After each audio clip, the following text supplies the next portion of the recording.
Chers amis, comme on a l'habitude de le dire avec insistance souvent, je ne sais pas d'où on va parler, on verra bien. Pour l'instant, je parle ici parce qu'il y a plus de gens qui me voient. Dans la maison de Dieu, on ne peut pas dire mahaba parce que ça voudrait dire qu'il y a quelqu'un qui est étranger ici et qu'il y a quelqu'un qui est propriétaire ici. Alors, qu'en fin de compte, une synagogue, comme une mosquée, comme une église, comme un temple, c'est la maison de Dieu. Donc on est tous bien reçus chez lui. Il n'y a personne qui peut dire Marhaba parce que toi tu es extérieur et moi je suis étranger. Une particularité de notre religion, c'est qu'on a une religion où on a reçu essentiellement les 10 commandements. Les 10 commandements, ce n'est pas toujours très facile à appliquer parce que à concevoir, parce qu'on nous dit tu aimeras ton Dieu, tu n'aurais pas d'autre Dieu, mais il y a des gens qui ont d'autres dieux, qui vivent dans ce monde. Après, ils disent il ne faut pas travailler le Shabbat, après il faut respecter les parents. Alors, je veux respecter mes parents, mais si mon père c'est pas mon père, c'est le mari de ma mère, est-ce que je dois le respecter? C'est pas tellement facile. Après, il ne faut pas voler, il ne faut pas mentir, il ne faut pas faire des faux témoignages, mais ça dépend, parce que si je dois témoigner contre mon fils, je dois le sauver, alors je vais mal témoigner pour sauver mon fils. C'est-à-dire que c'est compliqué. Et la Torah chez nous, elle commence par un truc, début on dit c'est compliqué, par quoi on commence? Il fait fais attention. Quand tu as un employé ou un esclave, tu dois faire attention à lui. Pourquoi? Et là, Ayman, ça te concerne. Parce que nous, les Juifs, on a vécu longtemps en Égypte.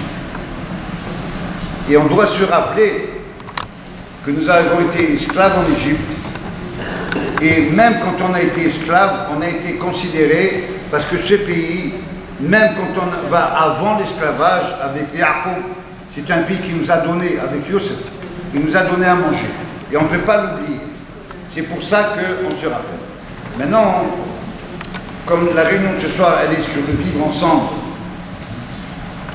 Et comment vivre ensemble de Paris jusqu'au Caire, comme on dit, grâce aux relations qu'il y a entre le cieux et notre directeur Alexandre, et vous, Ayman, qui venez du Caire, c'est que ce vivre ensemble, il ne faut pas que ça soit quelque chose de surdimensionné, c'est-à-dire qu'il soit quelque chose de très difficile. Vivre ensemble, c'est très facile, à condition de commencer par moi je suis là, mais l'autre aussi il a sa place.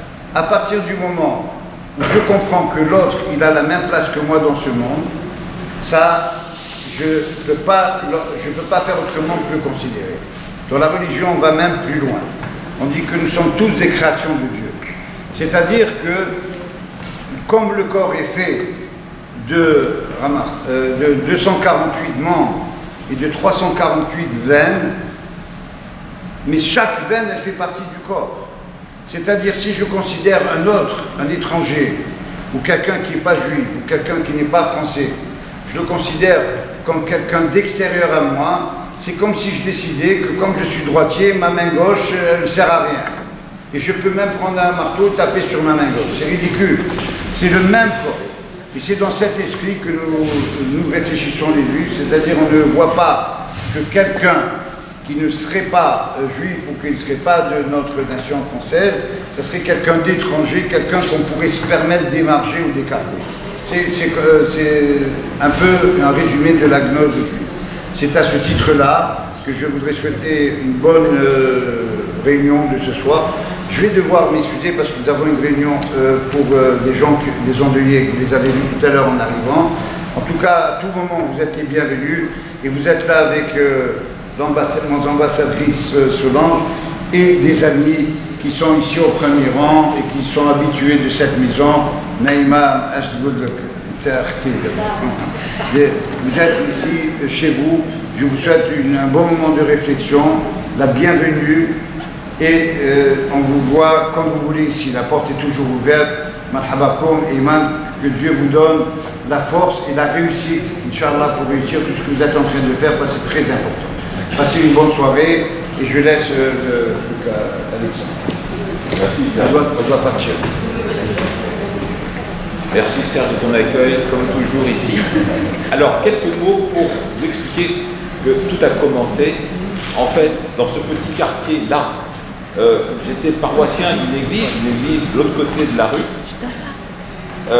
Et le curé m'a dit, mais bon, il y a cette synagogue-là qui est sur le trottoir d'en face. On aimerait bien pouvoir entrer en contact, mais on n'a pas de relation. Comment faire?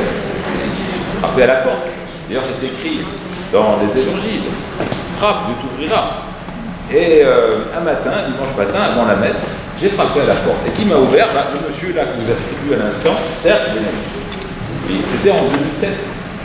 C'est ainsi que ce dialogue a commencé, vraiment de quartier, de proximité. J'allais dire presque un dialogue de rue. Bon. Et voyez où nous en sommes aujourd'hui. En 2021, nos amis égyptiens viennent nous voir. Et ils s'intéressent à ce qui se passe ici localement dans cette rue, entre cette synagogue, cette église. Bon, voilà. Donc vous voyez, d'où le titre de cette rencontre. Et agir localement, penser globalement. Le dialogue du local au global. En 1972, c'était un peu l'inverse. Il y avait le grand mot d'ordre de la grande conférence de l'ONU à Stockholm sur l'environnement qui disait « penser globalement, agir localement ». Et vous voyez, là, ici, nous avons agi localement à travers des gestes très simples et nous sommes amenés à penser globalement, véritablement. Et je crois qu'on peut s'apporter mutuellement les uns des autres. Et c'est cela, effectivement, la raison de notre venue.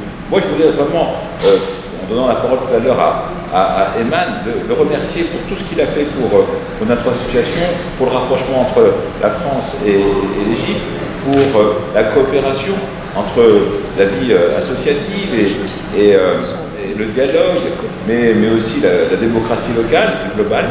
Il a fait beaucoup, il nous a invités à être observateurs des élections égyptiennes en octobre-novembre l'année dernière. Pendant 3 semaines, il nous a reçus.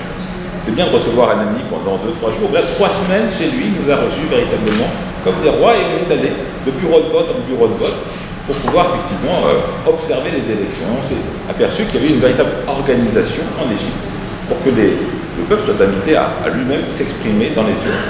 Donc ça, on le remercie infiniment. On a souhaité aussi lui rendre bien sûr l'honneur qu'il nous avait donné à travers cette rencontre d'aujourd'hui. Je remercie infiniment tous ceux qui l'ont fait. Naïma Mogir, et on doit remercier infiniment pour tout son accueil, la mobilisation qu'elle a apportée à tous ses amis musulmans qui sont ici présents, de son association notamment, voilà, l'ambassadrice, et puis Islam Salam, merci pour tout, Naïma. Bien évidemment, les responsables aussi du quartier de Paris, religieux vénérable Elisabeth Ruquier, ici présente, qui représente le bouddhisme, à Paris, le bouddhisme tibétain. À sa gauche, la pasteur Grace, qui parle votre langue également, puisque elle a aussi officié au Kenya. Et puis Solange Bord, qui nous parlera de l'Égypte tout à l'heure aussi, parce qu'elle a coopéré entre la France et l'Égypte. Donc au nom de cette synagogue, elle nous témoignera sur son expérience. Mais je commencerai par le père Antoine Goulenheim, parce que c'est justement lui, monsieur le curé de l'église d'en face, de l'autre côté de la rue. Merci Antoine.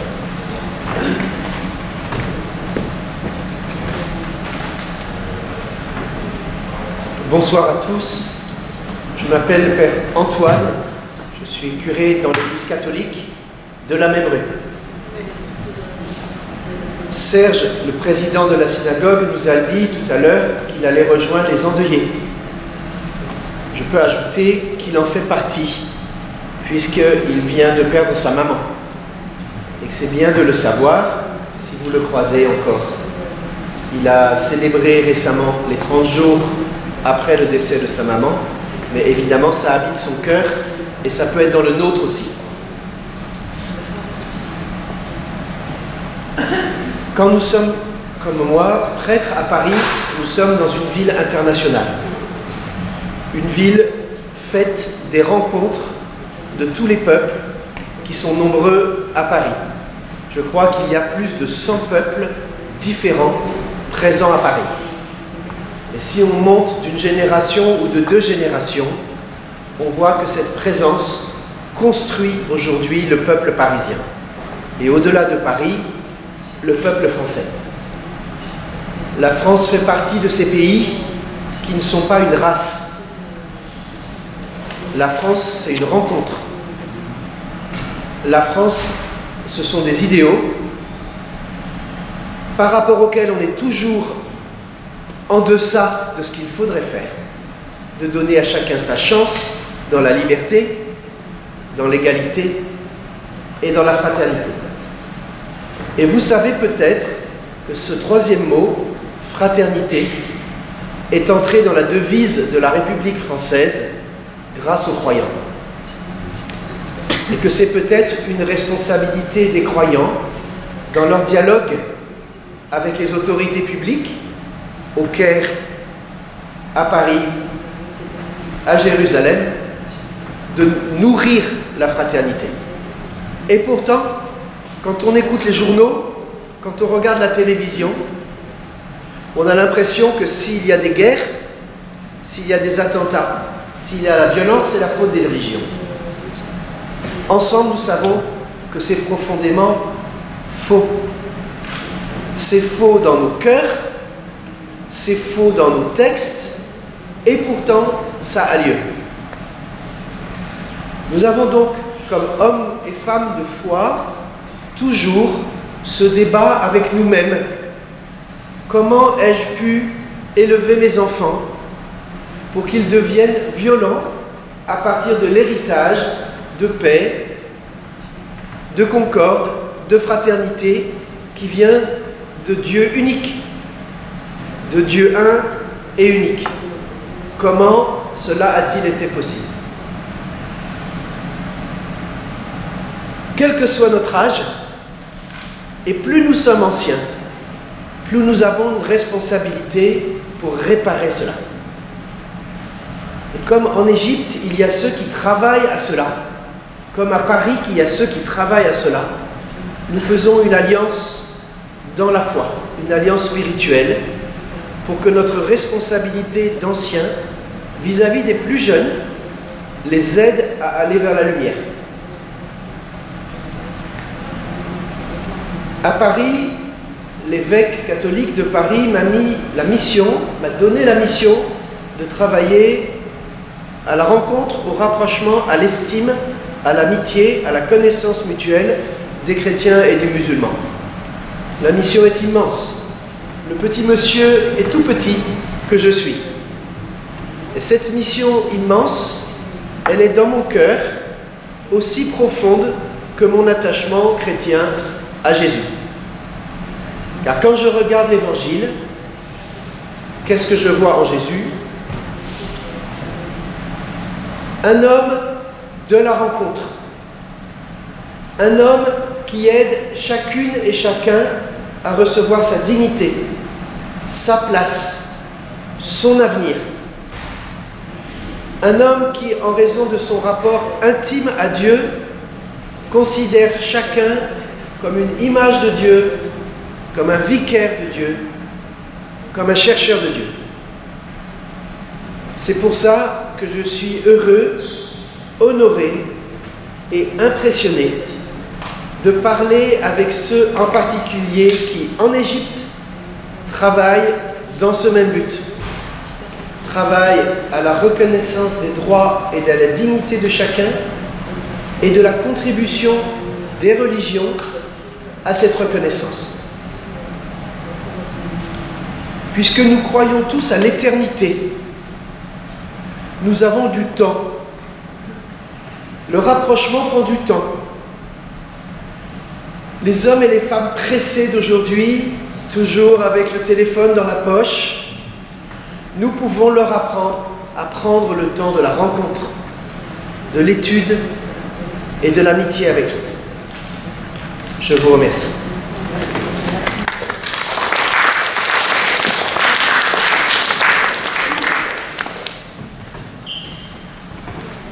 Bien, ce que je vous propose, oui, comme vous l'avez compris, le Père Antoine est aussi responsable du dialogue interreligieux pour l'ensemble de l'archevêché de Paris.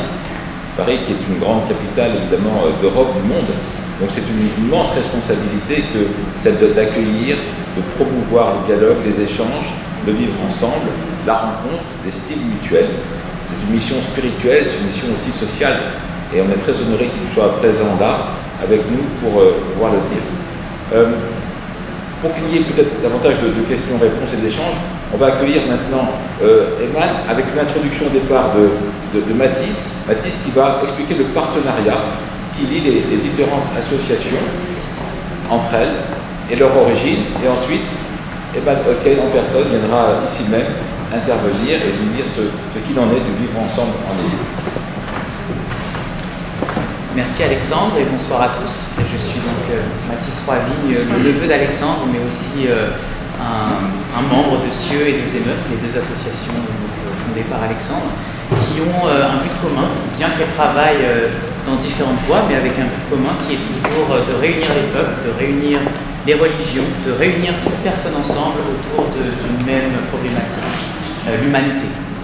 Notre partenariat avec la Fondation Maat depuis fin 2020 en est l'exemple parfait, puisque nous avons donc observé les élections en Égypte, donc reconnaître les droits de chacun, reconnaître cette liberté de pouvoir exprimer ce que l'on souhaite pour l'avenir de son peuple.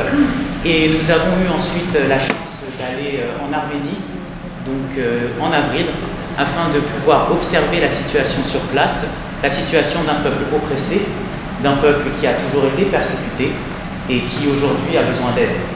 Et je crois que dans ces deux missions, il y a énormément à observer, puisque Maat vient d'Égypte, du Caire, un pays principalement musulman, mais qui est allé défendre donc une minorité chrétienne en Arménie, persécutée encore une fois depuis des centaines d'années.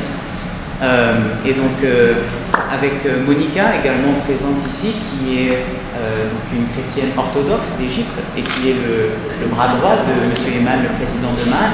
Donc je crois